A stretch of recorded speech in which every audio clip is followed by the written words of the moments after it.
Hello everybody, happy July. It is July 4th weekend and I have been absent from this scene for a really long time, but I'm back and I'm doing a new series. And before I got any further, I thought I would come on and reacquaint myself with all of you guys. I have a bunch of new subscribers, so thank you so much for subscribing to my channel. I am so excited, and now that I'm on summer vacation for a while, I'm going to try and be pretty regular with uploading videos. I'm not sure what my schedule is going to be quite yet, but this is my plan, is to be more regular throughout the summer, maybe get ahead a little bit so that I can be dependable. So these are my journals. These are my take on a soft covered 9x12 envelope, fabric covered envelope journal. And I will show you these guys in just a moment. They're not done. They're in the kind of the beginning stages, but I thought I would show you how I do the covers first. I have like a stack right there that's about to go over. We'll see how long it lasts. So what I have is a 9x12 envelope. This is, I think, from Walmart. Not sure. Pretty cheap ones. It's actually kind of nice because this is the kind without the clasp, and not having the clasp makes it nice because you don't have to wrestle with it. So what I do is I take actually 3 pieces of fabric. These are all Tim Holtz fabrics. So part of my idea for this project is a bit of a de-stash, because I have, like so many of us, acquired quite the stash, and I need to do a couple of things. I need to use up some of the stuff that I have before I make any new purchases, and I need to restock my Etsy, and I need to come back on and be visible. So I have 1 piece of fabric that should cover the whole back of the envelope, because what I do is, I've already done it, is I snip off the bottom of the 9x12 envelope, because I actually use both edges as pockets, as built-in large pockets for the whole journal. So I have 1 piece of fabric that I use to cover the whole back side, like so. It's actually a little better if it overhangs a bit more than that. I wonder if this one would overhang. Is this larger? Maybe this will be the cover piece. Yeah, let's make this the cover piece. So I actually cut these. So the other thing you have to figure out is this is going to fold over like this, and this is going to wrap around, and I'll do an eyelet there. So this is the front cover. So if I do this like this, oh, that's good, because I think we'll get a couple of those eggs. So that will be the front, and I have a nice overhang like that. I like that. And then I'll have this piece, which I cut too large, but I'm gonna have it line up there. It's just a little bit narrower than I would like, because I will sew around. I wonder if do I have another piece altogether that I can use, because this somehow got cut a little short. What's this? I also sometimes use, on a lot, as you'll see on a lot of them, I have one side is just muslin, but I actually think I am completely out of muslin at the moment, which is a little astounding to me, because I feel like I had so much muslin for so long. I'm just doing a quick little look through my fabric here to see if I have any muslin. I thought I was more prepared than this, folks. I apologize. What do I have? What's this? This looks pretty. Is this the same? Oh, these are just little bits. All right, let's do this one. This is such a pretty fabric. So how are you all? Hope you're well. We had quite the crazy spring. My son graduated from high school. Oh, look how pretty that is. My son graduated from high school. So we had, in addition to my husband and I both being teachers and having to wrap up the school year, we had all these senior activities and graduation parties and ceremonies and celebrations. So it was just overwhelmingly busy. Plus just being, okay, so I'm gonna tear that right there. And I like having those feathers right there. Just overwhelmingly busy spring. So school finally ended. Was quite the year. In the spring, I was primarily a freshman biology teacher. Well, I was entirely in the spring. Oh, that works too. Well, that's kind of interesting also. But I made it to this width, didn't I?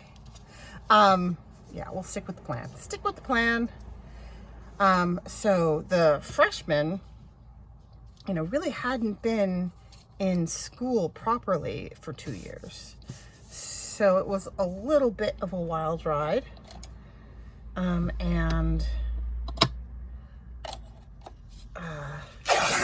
so we're done. We're done with school. We've been out for, a week?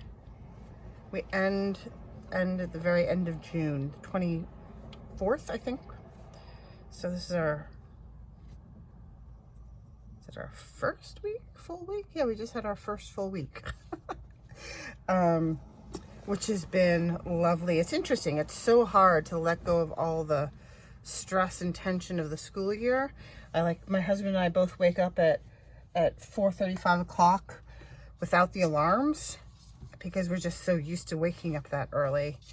And it's very hard to settle back into a vacation routine.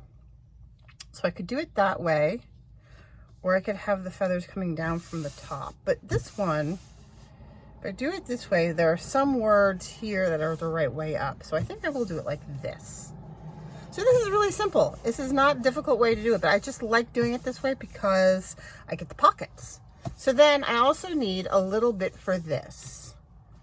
So I have that scrap I just cut off. But I like mixing it up because I do have plenty of scraps. How about some bugs? Because all of these, I should say, are going to be nature themed. Muslin. Does your eye need a break with a little bit of muslin? What the heck? Let's just go for it. So what I do for this piece, it's already the right height. And what I like to do is I like to have it cover this and then go inside for a bit. So I probably don't need all of this. This is probably overkill. So if I just cut along this line right here, I'm sure I can use that last little extra bit of fabric for something. And then I'm gonna even put those little bees at the top. There we go. Okay, so let's start gluing. So I glue first and then sew around. So this is cut. I always check to make sure that that's cut because I have forgotten from time to time. I'm gonna flip this over and I'm gonna do half at a time. Oops, I should have filled my Fabri-Tac. Let me open a new one.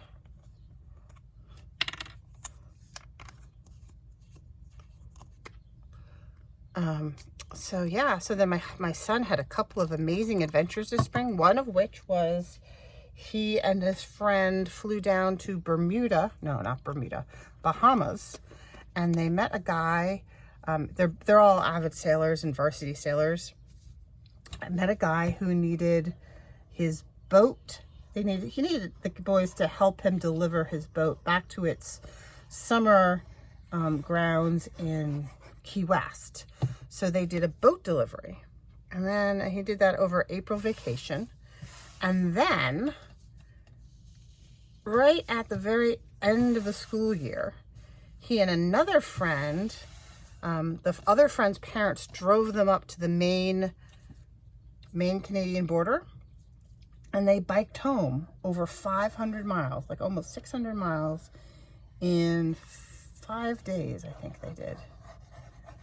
And they made a big party at the end that served as a kind of a graduation party and welcome home from your adventure party. So yeah, it's just been busy. And let's see, my daughter finished up her sophomore year in college. She did really well. She got all A's, including in organic chemistry and cellular biology, which was like, whoa. I mean, I've taken those classes, and they are not easy classes to do well in by any means. So we were pretty proud of her. And now it's summer. Oh, and my husband and my son and I did an annual fundraising swim. We live on Buzzards Bay, which is a bay created by Cape Cod. So I always tell people, if you think of Cape Cod as being like an arm, then Buzzards Bay is the armpit. But it's beautiful. And there's a local organization that does all kinds of water quality monitoring and advocacy, and our bay, the water quality of our bay has improved over the last 15-20 years because of their work. So we support them, and we do a fundraising swim. So we swim across it's really the outer entrance to New Bedford Harbor, and it's a 1.2 mile swim, and there's a big party at the end, and everybody raises lots of money. So we did that, and this year it was our kids all did it in memory of one of their friends who died this winter.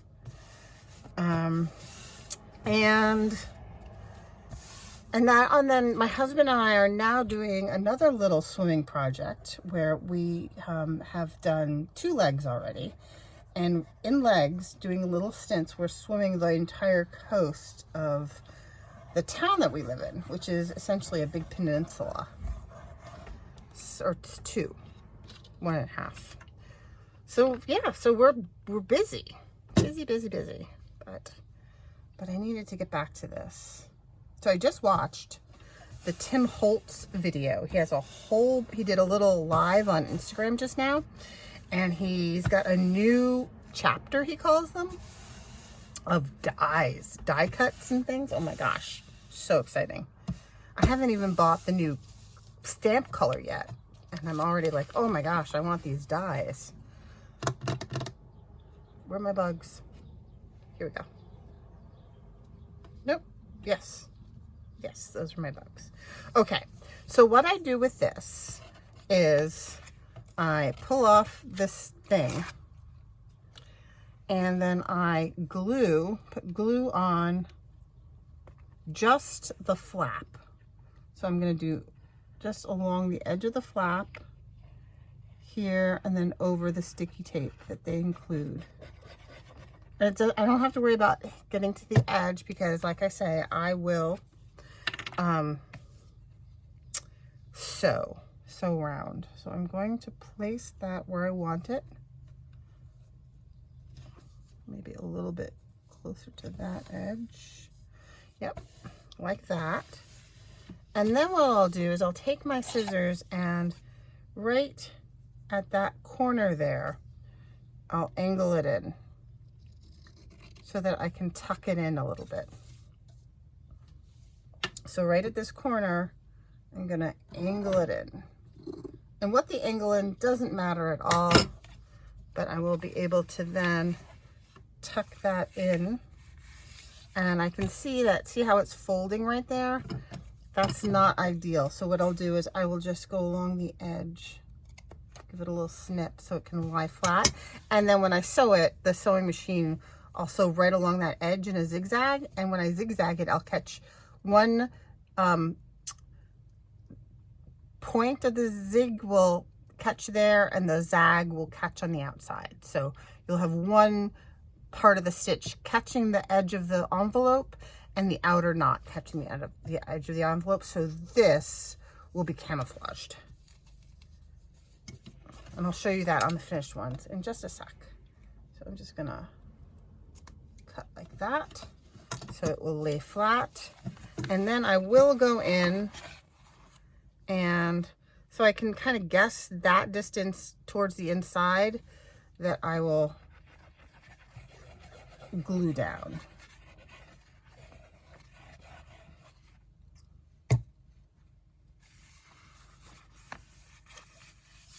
There we go. Not at all complicated, but a slightly different method than other folks do, because I really like having this flap to use as a wraparound point. And I like being able to have you wind up with this kind of hidden pocket here that you can use to stuff stuff in, which makes these kinds of journals really great for traveling. Because, you know, when you're traveling, you throw it in your purse, your bag, and as you are collecting stuff, you can just stuff it in there and wait, and it'll be ready for when you're ready to do your memory keeping, if that's what you're using for. So let me show you these other ones.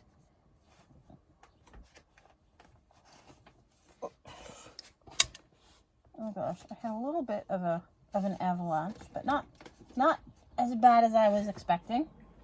Okay, so what I've done with these is I do have a signature, like a rudimentary signature in here. But what I do with the sewing machine is I always start in this corner like that, and I go back and forth, and then I zigzag down here, and then I angle it around the edge of the flap there, come down the flap here, angle it around the diagonal edge of the flap there, and then just come down back this side and then do a little back and forth right there. So you have a nice sewn pocket there, and you have a pocket here, and then this will wrap around like that. And then for the signatures, what I've put together is kind of an eclectic mix. So this is actually the only one that has this paper. The rest of them have like a coffee dyed cardstock, but other than that, they're pretty much the same. So there's that one, there's this one, coffee dyed cardstock. There's this one. Oops, that got squished. There we go. That one, coffee dyed cardstock. Here's that bug fabric. Here's the nest and egg fabric. Another bug. There's a little variation from one to the next. There's that one. I love that fabric. This bird fabric and one of those. And they all have, again, basically the same types of insides. So there's a coffee dyed cardstock. There's a grid. It's either this blue one or the green ones that I got from Rachel at Roxy Creations. And if it has the green one is not coffee stained. I just left that as it is. And then after the green one, there is, this is a printable from Rachel, but it's been printed on a high cotton count paper. So it's just a really nice filling paper. And then there's this green paper that you get from like Home Depot for painting. This is a sheet of packaging. This is an insert from this book, which is Rocky Mountain Wildflowers. And again, I'm sure I got this on Etsy, or if not, I'm sorry, not Etsy, eBay. Or the other one I love is the used bookstore that is online. Oh gosh, I've forgotten what it's called. Aged Books or Abe Books. I can't remember now, something like that. I'll try and link it below in the description box. So it's part of the signature, so it's front and back. This is that vintage looking paper that you can order from Amazon. It's got kind of a slick feel to it. Another one from that book. Another painter's paper. A different kind of packaging paper. This is just a gray type of it's heavier than copy paper, but it's not card. It's just a nice feeling paper. This is from an encyclopedia of animals. This is from Undercliff. This is the book. It's by Elaine Franks, Undercliff. And I have a couple of copies of this because I absolutely love the illustrations. I love her maybe even more than Edith Holden. They're just gorgeous. And I think when we do the covers for these, like the topper, it will be from that book. So that's from that book. There's another one of those pages. This is the Italian straw paper from Rachel. And then the center at the moment is an Edith Holden page in each one. But each one is slightly different. So I forgot to count. How many do I have? 1, 2, 3, 4, 5, 6, 7, 8, 9, 10, 11, 12, 13, 14, 15, 16. So I'll put a few more in there. I also want to include some like scrapbooking cardstock so that they'll have some bases for flips and things. But what I thought we'd do to finish this out is I thought I would show you how I tend to do the closures. So let me just make sure that's screwed on. It's not screwing on properly. I'll have to transfer that. Okay, so where are my big eyelets? My big eyelets are in, oh, sorry if I just knocked you, are in here. So I like to use these big eyelets for these closures. And that means I need my, I'm just gonna use my handheld, whoops, that's my corner rounder. My handheld, We Are Memory Keepers Crocodile. Is this the Crocodile? I can't remember if this one's called the Crocodile. But anyway, so I'll use the bigger size hole punch, and I will just eyeball, oops, wrong side. I will eyeball the center. I'm gonna have to move that all the way back. It has this, there we go. It has that spacer they don't often use. And I just want to make sure that I can get past the stitch because I don't want to snip the stitch. So I'm going to make a hole just past that. And I'm going to eyeball the center. It doesn't actually matter. If anything, I want to go, take my signature out for a sec. I want to go maybe below the center so that when I wrap it around, if I have a focal point on the front here, and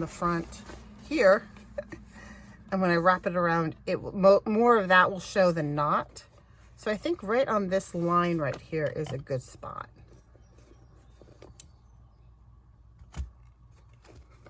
Let's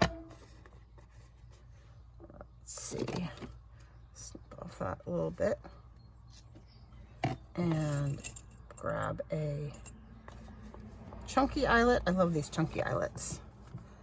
And sometimes you just, there we go, no problem at all. And then I need to have the bigger nub.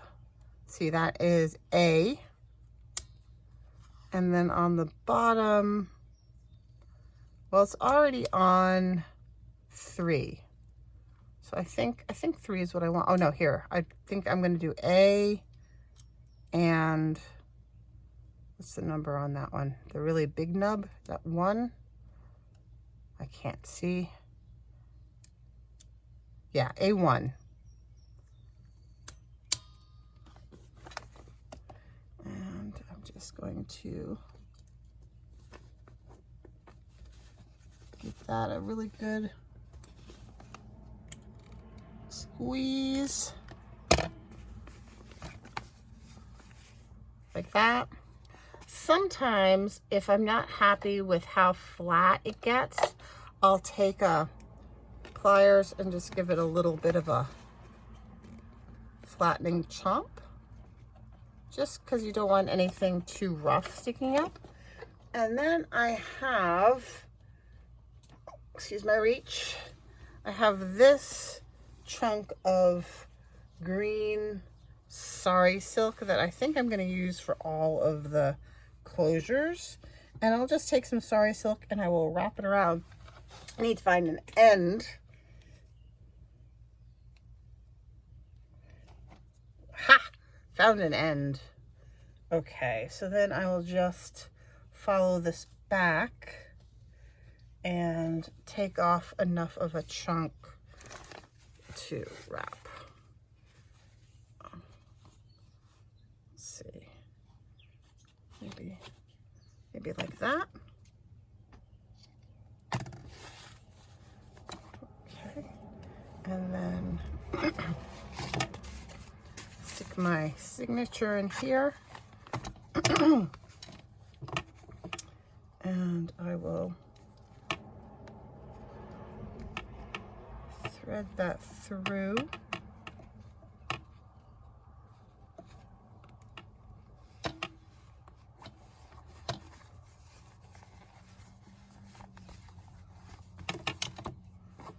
And then just, I may put a charm on there at the end so that you can wrap a charm around. I haven't entirely decided what I have, but that is going to be, and I realize my bugs here are upside down, but that really doesn't bother me because it's a study of them. They don't have to be looking up. It's okay if they're looking down. In fact, no, the letters are up. But in any case, there's going to be a topper on there, which is what we'll work on next.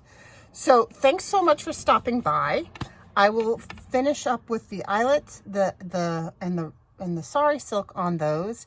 And then next time we'll do the toppers. So have a great day. Have a great rest of your weekend. Stay safe. Bye-bye.